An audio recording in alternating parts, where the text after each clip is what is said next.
اور fact focus نے بھی ان کے بارے میں جو باتیں کہی ہیں اس کے بعد بھی کوئی ایسا بڑا کوئی ڈینائل نہیں آیا ہے، اور آج کل وہ مختلف کالمنسٹس کو بلا کے مختلف اپنے کالمز بھی لکھوا رہے ہیں۔ ٹھیک ہے، پی آر کیمپین ان کا حق ہے، ابھی وہ پالیٹکس میں ڈائریکٹلی آ نہیں سکتے ہیں، لیکن یہ جو صورتحال بن رہی ہے اس میں اب یہ بتائیں کہ نیب کی امینڈمنٹس جو ہیں بلینز آف روپیز کے حوالے سے معاف کر دینے والی، کیا یہ ان کے بحث پہ ہوئی ہیں، اور کیا ان کے اوپر جو الزامات لگے ہیں، کیا اس کے بارے میں ادارے کو کوئی کلیریفیکیشن یا ڈس اون نہیں کرنا چاہیے اس طرح کی چیزوں کچھ؟ جی بالکل کرنا چاہیے، اس کی وجہ یہ ہے کہ جو ہماری ہسٹری ہے، جو کچھ سب لوگوں کو معلوم ہے، اس میں فوج اگر یہ کہے، اپنے آپ کو صفائی دے کہ جی ہمارا اس میں کوئی لینا دینا نہیں تھا یا نہیں ہے، تو وہ تو اس لیے ممکن نہیں ہے کہ ایک تو پہلے والے چیف نے اس کا اقرار بھی کیا ہے، اور دوسرا آپ کو اور ہمیں پتہ بھی ہے کہ فوج کا ایک اثر رسوخ رہا ہے جوڈیشری پر بھی اور باقی محکموں پر بھی، اس کا انہوں نے استعمال بھی کیا ہے۔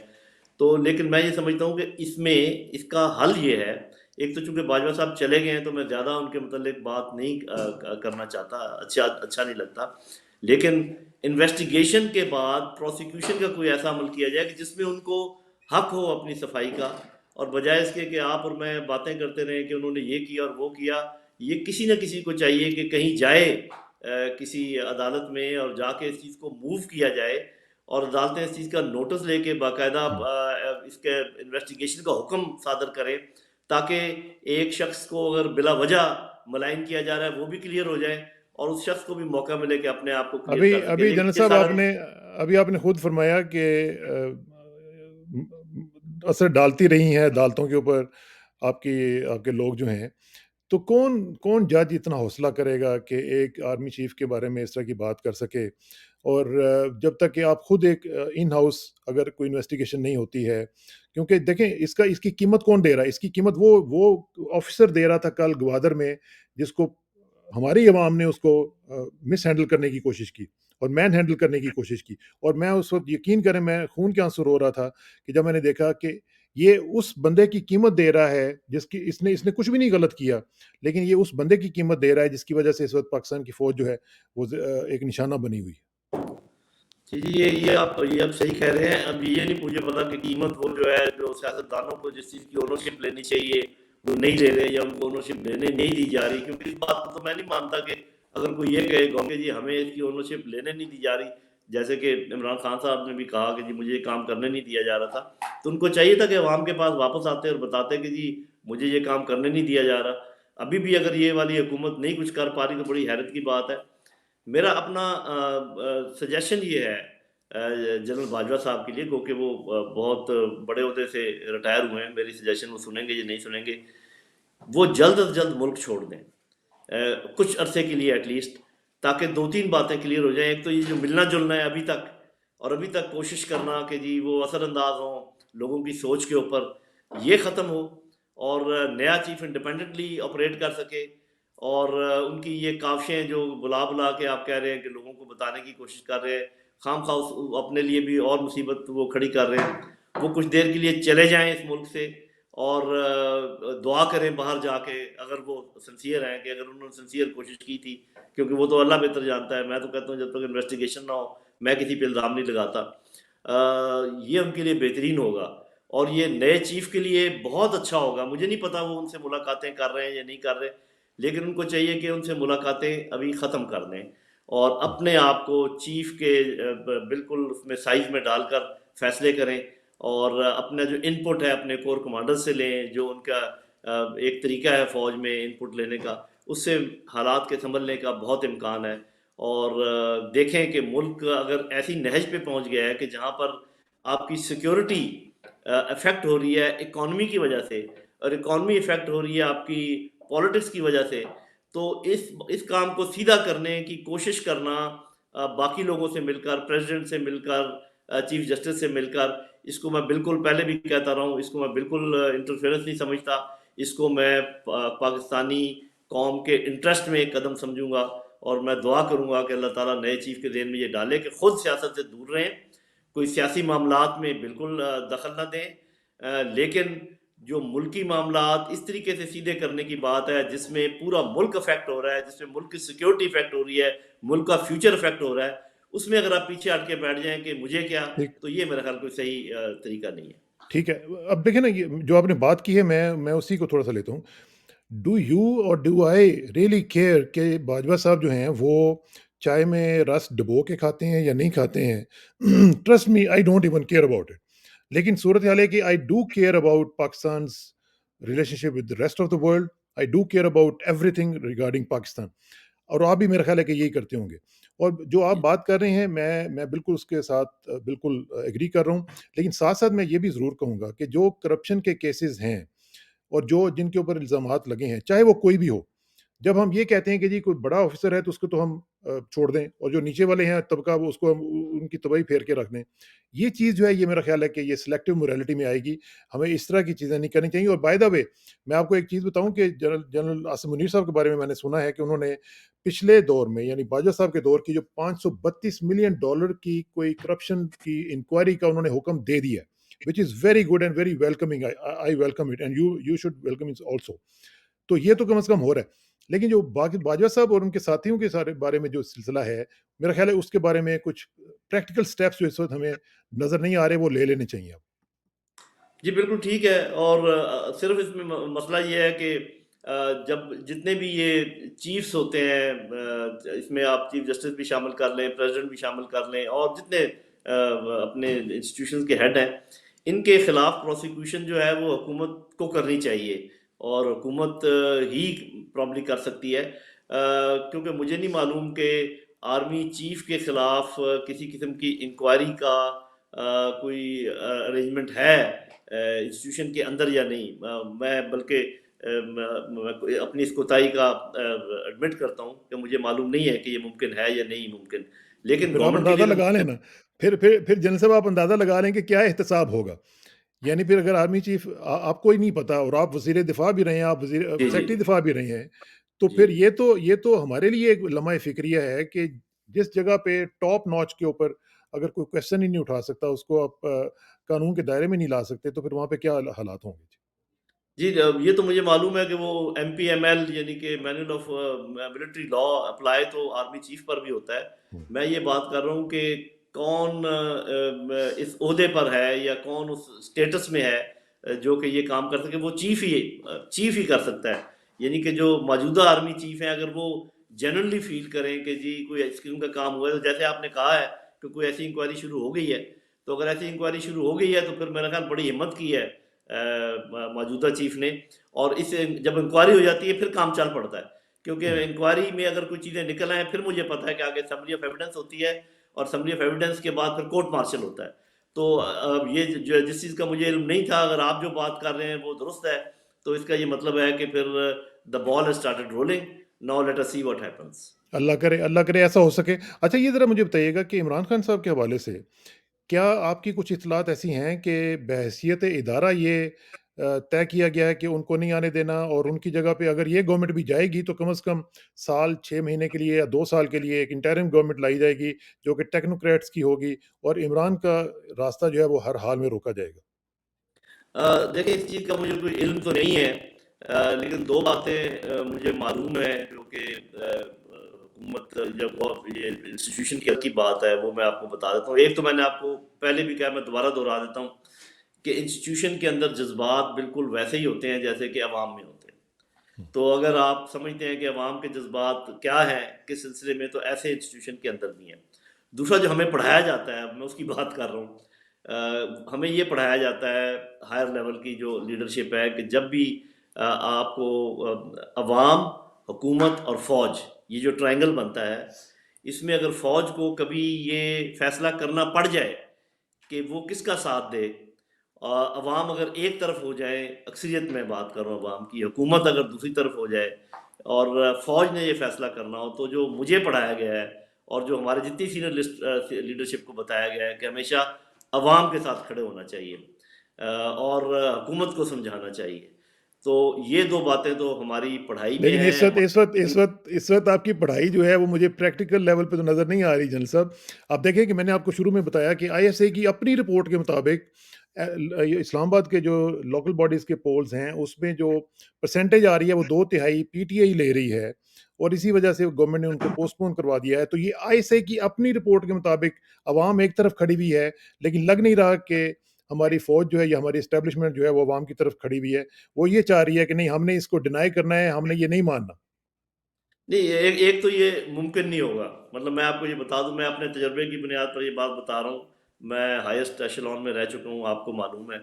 اگر فوج یہ سمجھ رہی ہے، جو میرا اپنا خیال یہ ہے کہ وہ نہیں سمجھے گی، کیونکہ یہ جو بات ہمیں بتائی گئی ہے اتنی گہرے ہمارے دماغ میں ہوتی ہے کہ اس کو نکالنا آسان نہیں ہے. اور کوئی ایک فوجی تو نہیں ہے نا وہاں پر، ٹھیک ہے چیف ہیں لیکن ان کے ساتھ کتنے کور کمانڈرز ہیں. تو یہ اگر یہ لیٹر سے ISA کی رپورٹ ہے، اور اگر یہ جنرل ان کی انفارمیشن ہے کہ عوام کی اکثریت حکومت کی سے نالا ہے یا حکومت کے ساتھ نہیں کھڑی، تو پھر میں آپ کو اتنا یقین دلاتا ہوں کہ جو اکثریت ہے سینئر آفیسرز کی، وہ عوام ہی کی طرف سوچ رہی ہوگی، اور وہ یہ کوشش نہیں کرے گی کہ جو عوام کہہ رہے ہیں اس کو روکا جائے یا اس کو بلاک کیا جائے. اگر وہ یہ کرنے کی کوشش بھی کریں گے تو میری بات آج آپ نوٹ کر لیں، وہ اس میں ناکام ہو جائیں گے، عوام جیت جائے گی. تو ہوگا کیا پھر؟ مطلب کیوس ہوگا، جی خدا نخواستہ ڈیسٹیبلائز ہوگا ملک، اور کیا ہوگا؟ جی، یہ سوچنے کی بات ہے. اور یہ صرف فوج کے سوچنے کی بات ہی نہیں ہے، یہ جو ہمارے اوپینین میکرز ہیں ان کے سوچنے کی بات ہے، یہ گورنمنٹ کے سوچنے کی بات ہے.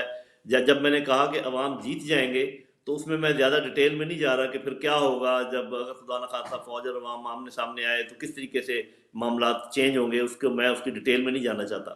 لیکن الٹیمیٹلی میرا اپنا اندازہ یہ ہے کہ فوج بھی انٹیکٹ رہے گی انشاءاللہ، اور عوام کی جو منشا ہے اس کی بھی جیت ہوگی انشاءاللہ.